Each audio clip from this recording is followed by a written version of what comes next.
Hola, soy Rebeca Nijovic y voy a trabajar con ustedes un concepto que en términos de la formación docente y la formación de formadores nos ocupa, nos interesa profundizar, abordar, que es el de práctica reflexiva. El concepto de reflexionar sobre la práctica no es nuevo, ya John Dewey hace muchísimos años habló de la capacidad que tiene el sujeto de reflexionar y él asociaba en ese momento, estamos hablando a principios de 1900, él asociaba la capacidad de reflexionar a un disparador que él definía como un problema, como alguna situación que hay que resolver que disparaba la posibilidad de pensar. Nosotros tomamos de John Dewey como iniciador, de autores como Perrenou en su maravilloso texto de desarrollar la práctica reflexiva, y muchos otros autores que trabajan sobre esta idea, que es la posibilidad de generar una capacidad de los docentes de reflexionar sobre su propia práctica. Y ese proceso de reflexión empieza justamente desde la práctica. No es un proceso teórico que primero voy a abordar, por ejemplo, una teoría y después voy a ver qué pasa con esa teoría en la práctica. La práctica reflexiva parte justamente de esa situación, supónganse una situación de enseñanza que generó alguna incomodidad en la clase. Bueno, esa situación de práctica es un motor que va a despertar procesos de reflexión. Uno diría, esto no es nuevo, hace mucho que se reflexiona, y es verdad. ¿En qué estaría lo novedoso?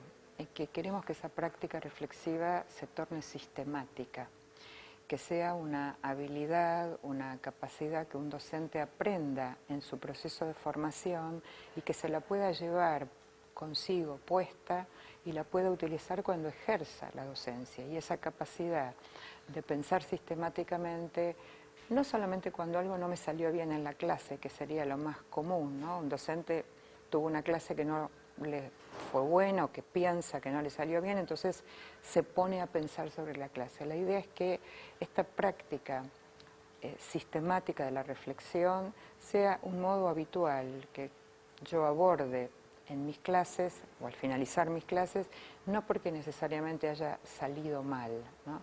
Esta asociación a que pienso si algo no funciona. Y uno debería decir, pienso cuando las cosas funcionan y cuando no funcionan, porque de las cosas que funcionan bien puedo aprender un montón. Bueno, ¿por qué una clase me salió bien? ¿Por qué mis estudiantes hoy participaron tanto en la clase? ¿Por qué algo que pensé que iba a serles difícil les resultó fácil? Y esos no son problemas. Por supuesto que hay otros que sí lo son. Entonces, pensar en la idea de la práctica reflexiva como una práctica sistemática, disparada no solo por problemas, sino disparada o motorizada por la vida cotidiana que uno tiene como docente. Por supuesto que hay condiciones que nosotros necesitamos para que esta práctica reflexiva suceda. O sea, no es una práctica espontánea, hay que provocarla, hay que enseñarla, pero además necesito condiciones de tiempo y de espacio para que suceda. Y esto es tal vez lo más difícil de encontrar, pero también depende mucho de cómo uno gestione, en este caso, cómo uno gestiona la escuela, cómo uno gestiona una institución, cómo uno organiza en el horario de trabajo de los docentes un espacio para que esta práctica reflexiva sea sistemática. Para que sea sistemática necesito ayudarme con algunos dispositivos, o sea, no es me siento, vieron la imagen del pensador de Rodin, entonces me siento y pienso, no, necesito de algunos instrumentos que voy a compartir con ustedes varios ejemplos que permitan sistematizar esta práctica. Lo primero, antes de pensar en los instrumentos, quiero apelar al concepto de comunidades de práctica, un concepto desarrollado por Etienne Wenger, que permite pensar en cómo podemos constituir, ¿no? Él define muy bien la comunidad de práctica y dice grupos de personas que comparten una preocupación, un conjunto de problemas o un interés común acerca de un tema y que profundizan su conocimiento y pericia en esta área a través de una interacción continua. Entonces, nosotros deberíamos poder pensar cómo nuestros institutos de formación docente se constituyen en comunidades de práctica para que esta práctica reflexiva sea efectivamente sistemática. Y entonces, algunos dispositivos a modo de ejemplo. Miren, uno es un ateneo de buenas prácticas de enseñanza. Así como los médicos hacen ateneos clínicos de casos, ¿no? Tomemos esa idea, esa experiencia que tienen en el campo de la medicina y hagamos ateneos, pero no solo de casos difíciles, hagamos ateneos de buenas prácticas de enseñanza. Juntémonos para que un docente cuente cómo enseñó algo y le salió bien, cómo él puede decir que esta es una clase, una buena clase, que otros podrían mirarla y reproducirla y hacerla con sus propios estudiantes. Entonces, un dispositivo interesante es el Ateneo.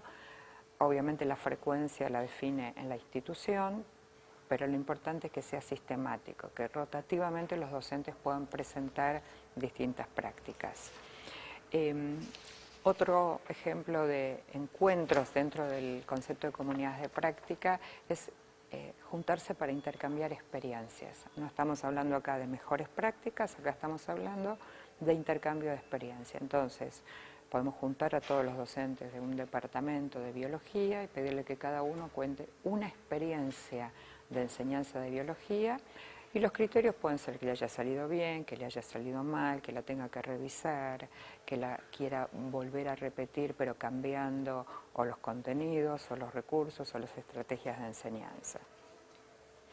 El tercero son los protocolos, y voy a dar otro ejemplo de protocolo interesante, por ejemplo, que muy breve. Un protocolo es una red de conversación organizada en pasos, con la idea de que en poquito tiempo pueda producirse algo interesante al interior de un equipo de trabajo. Entonces, un protocolo muy cortito que usamos mucho hoy se llama SER. La S es de seguir haciendo, la E de empezar a hacer y la R de revisar algún aspecto. Entonces, fíjense, si yo hiciera una reunión de equipo, de comunidades de práctica, y quisiera mirar, que cada docente mire sobre su propia clase, sobre su propia planificación, algo que le parece que sería bueno seguir haciendo, algo que sería bueno que empiece a hacer y algo que sería bueno revisar.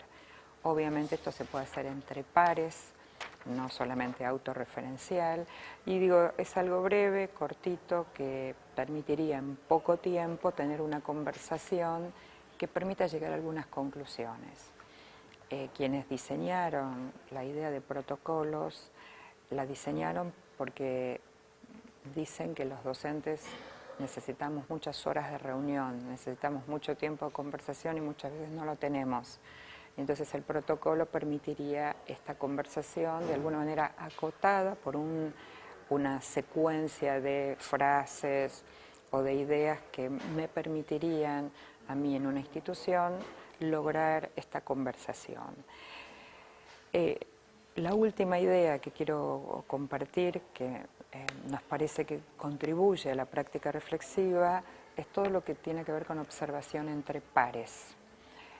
Las instituciones de formación docente deberían poder instalar esta práctica para que esta práctica después vaya a las escuelas, que es observación entre pares. Si yo voy a hacer una práctica en una institución, en una escuela media, ir con un par que observe mi práctica y yo después voy a hacer lo mismo con él.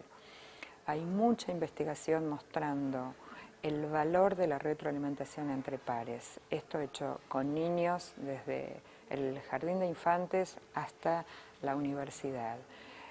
Lo que me dice un par tiene un impacto en términos de comprensión para mí muchas veces más fuerte, más profunda que si me lo dice un superior, un adulto, un docente.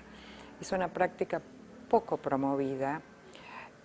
Muchas veces es cierto, alegando a factores de tiempo, ¿no? De disponer de tiempo para observar un par, pero me parece que no es un problema solo de tiempo, también es un problema de qué tipo de prácticas reflexivas queremos generar en nuestros docentes.